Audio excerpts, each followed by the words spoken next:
I am very sure कि अभी तक आपको रशिया के लूना 25 मिशन के बारे में पता चल गया होगा। रशिया ऑलमोस्ट 50 साल बाद अपना एक लूनार मिशन लॉन्च करने वाला है 11 अगस्त को, जो कि मून के साउथ पोल रीजन में लैंड करेगा 22 या 23 अगस्त को। अब हियर इज अ थिंग गुरु लोग, हमारा चंद्रयान 3 की लैंडिंग भी 23 अगस्त को ही होने वाली है। तो हाँ, रशिया का लूना 25 भारत के चंद्रयान 3 से पहले लैंड कर सकता है if all condition goes good. और आप अगर डेट्स देखो तो हमने चंद्रयान 3 लॉन्च किया था 14 जुलाई को और ये मून पर लैंड करेगा 23 अगस्त को। वही रशिया हमसे काफी लेट लूना 25 को लॉन्च कर रहा है, फिर भी ये मून पर हमसे पहले कैसे पहुंच जाएगा? वेल, अब ये दोनों ट्रेजेक्टरी देखो। भारत के चंद्रयान 3 ने पहले अर्थ के अराउंड 5 चक्कर लगाए और अर्थ की एस्केप ग्रेविटी को पास कर एक स्लिंग शॉट की तरह मून की ग्रेविटेशनल फील्ड में एंटर कर गया। अब मून के अराउंड भी चक्कर लगा अपनी स्पीड और डिस्टेंस को धीरे धीरे कम करते हुए लैंडिंग करेगा। वहीं रशिया का लूना 25 फ्यूल का यूज करेगा, अर्थ के अराउंड कुछ 1 या 2 चक्कर लगा मून की ओर बढ़ जाएगा, फिर वहां भी इंस्टेंट लैंडिंग करेगा। यही कारण है कि ये हमारे चंद्रयान 3 से पहले लूनार सरफेस पर लैंडिंग कर लेगा। तो हाँ, ऑब्वियसली इसमें बजट का भी बहुत बड़ा डिफरेंस है, मगर एक बार के लिए ठंडे दिमाग से आप सोचते जाए तो बात आएगी कि इससे क्या ही फर्क पड़ता है। अभी तक सिर्फ 3 ही कंट्रीज हैं ऐसी जो मून के सरफेस पर एक सॉफ्ट लैंडिंग अटेम्प्ट कर चुकी है, जिसमें यूएसए, यूएसएसआर या रशिया कहें और चाइना है।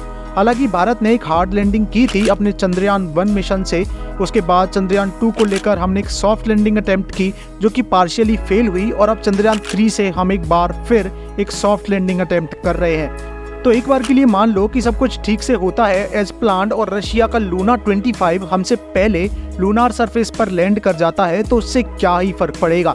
यूएसएसआर, उसे रशिया ही मान लेते हैं, वो ऑलरेडी ही 7 बार लैंड कर चुका है लूनार सरफेस पर, तो बाय डिफॉल्ट भारत तो फिर भी 14 देश बन ही जाना है ना। Well, no doubt about that, but गुरु लोग, यहाँ भारत का प्रयास 4th रैंक के लिए नहीं है, हम एक स्पेशल एरिया, एक क्राइटेरिया में रैंक 1 के लिए प्रयास कर रहे हैं। समझाता हूँ क्या है असल सिनेरियो।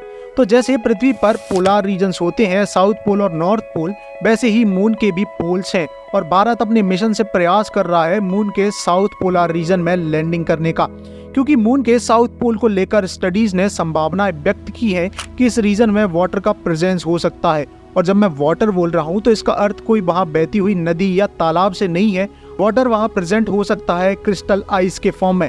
अब इंटरेस्टिंगली, मून के साउथ पोलर रीजन में अभी तक किसी कंट्री ने सॉफ्ट लैंडिंग अटेम्प्ट नहीं की है, और यदि भारत चंद्रयान 3 के साथ ऐसा कर पाता है तो हम ऐसे करने वाले पहली कंट्री बन जाएंगे। और यदि हमसे पहले रशिया का लूना 25 एक सॉफ्ट लैंडिंग करता है तो Russia will be the first country to do so. But गुरु लोग, उदास होने वाली बात बिल्कुल नहीं है। रिकॉर्ड्स एज इन सिर्फ कॉन्सिक्वेंसेज है स्पेस मिशंस में, ना कि स्पेस मिशन करने का रीजन, क्योंकि ये रशिया यूएसए कोल्ड वॉर वाला समय तो है नहीं जहां सिर्फ रिकॉर्ड अकॉम्प्लिशमेंट या पावर शो के लिए स्पेस मिशंस कंडक्ट किए जा रहे हैं। हम स्पेस मिशन टेक्नोलॉजी लर्निंग, हमारे ज्ञान का दायरा बढ़ाने और एक्सप्लोरेशंस के लिए करते हैं। And still above all, in case आपको अभी भी कुछ पॉइंट्स चाहिए to brag about it on social media, तो कुछ पॉइंट्स मैं बता देता हूं जो हम जनरली कभी मेंशन भी नहीं करते हैं। Look, first of all, Bharat वो पहला देश है जिसने 2008 में अपने चंद्रयान 1 मिशन के साथ मून के साउथ पोलर रीजन में ऑलमोस्ट 90 डिग्रीज यानी कि एग्जैक्ट साउथ पोल पर एक हार्ड लैंडिंग करवाई थी on purpose moon impact probe की। तो वो वर्ल्ड की सबसे पहली साउथ पोल लैंडिंग तो है ही, उस क्राइटेरिया में भारत रैंक 1 होल्ड करता है। और एक बार के लिए सोचने जाए तो चंद्रयान 3 और लूना 25 ये दोनों ही मून के साउथ पोल पर एग्जैक्टली लैंडिंग नहीं करने वाले हैं। हम एग्जैक्ट साउथ बोलेंगे 90 डिग्रीज पर, बट रशिया का लूना 25 लैंड करने वाला है 69.32 साउथ पर, और हमारे चंद्रयान 3 के लैंडिंग कोऑर्डिनेट्स में देखें तो 69.36 साउथ है। तो टेक्निकली देखें तो हम साउथ पोल के ज्यादा पास लैंड कर रहे हैं। आई नो ये थोड़ा सा चाइल्डिश साउंड कर रहा है। And in addition to this, Luna 25 में सिर्फ लैंडर है, बिल्कुल हमारे विक्रम लैंडर की तरह। उसके बाद जैसे हमारे विक्रम लैंडर से प्रज्ञान रोवर निकल मून के सरफेस पर चलेगा, वैसा कुछ लूना 25 में नहीं है। तो हाँ, भारत वो पहला देश भी होगा जो मून के साउथ पोल रीजन में एक रोवर चलाएगा। और अब एट लास्ट बात करते हैं भारत के स्पेस मिशन की कॉस्ट इफेक्टिवनेस पर। अब इस क्राइटेरिया में तो भारत को कोई टच भी नहीं कर सकता। भारत में इसरो ने जिस बजट में चंद्रयान 3 को लॉन्च किया है वो अपने आप में एक अकॉम्प्लिशमेंट से कम नहीं है।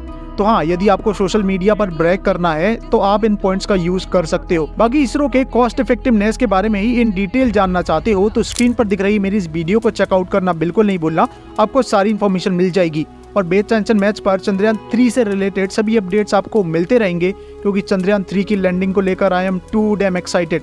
वेल, जय मां भारती।